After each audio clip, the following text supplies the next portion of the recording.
Friends, ఇప్పుడు మనం wait చేసే ముందు నేను ఫుడ్ ఏం తీసుకున్నాను, డైట్ ఫుడ్ అనేది చూసేద్దామండి. ఈరోజు సండే కాబట్టి సండే ఒక రోజు తిందాం అనుకున్న చీట్ డే కింద, చీట్ మీల్ మాట.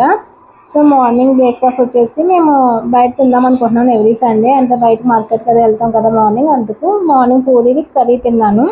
అలాగే ఆఫ్టర్నూన్ లంచ్ వచ్చేసి చికెన్ బిర్యానీ, కొంచెం మటన్ కర్రీ, అలానే ఫ్రాన్స్ వంకాయ కర్రీ అండి. ఫ్రాన్స్ వంకాయ కర్రీ చేశాను ఈరోజు సండే స్పెషల్ అది. ఇంకా బాస్మతి రైస్, ఇంకా దాంతోపాటు లాస్ట్లో పెరుగు మాట. పెరుగు ఓన్లీ సండే మాత్రమే తింటానండి. సో ఇదైతే నా లంచ్ మెనూ మాట. చాలా తక్కువే తిన్నానండి. ఇంకా నేను ఈవినింగ్ స్నాక్స్ ఎర్లీ డిన్నర్ ఏం తిన్నాను అంటే, స్నాక్స్ కింద వచ్చేసి ఈరోజు మ్యాంగో తిన్నానండి. మ్యాంగో సీజన్ అయిపోతుంది కదా, సో ఇంక ఫైనల్గా మ్యాంగోస్ అయితే తీసుకున్నాము ఈ వీక్ లాస్ట్ అనుకుని. సో ఇక్కడైతే నేను మ్యాంగోస్ అయితే తిన్నాను అనమాట. ఈవినింగ్ స్నాక్స్ ఎర్లీ డిన్నర్ మాట. నాది ఒకేసారి అయిపోతుంది 6 కలా. అలాగే ఇంకా ఈవినింగ్ మా వారు బయటకు వెళ్ళి పకోడీ కూడా తీసుకొచ్చారండి, ఆనియన్ పకోడా.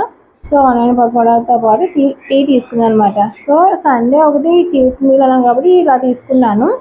మిగతా రోజులు డైట్ ఫుడ్ తీసుకుంటాను. సో ఇదండి ఈ రోజు నేను తీసుకున్న ఫుడ్. ఇప్పుడు మనం వెయిట్ తగ్గామా పెరిగామా చూసేద్దాం రండి.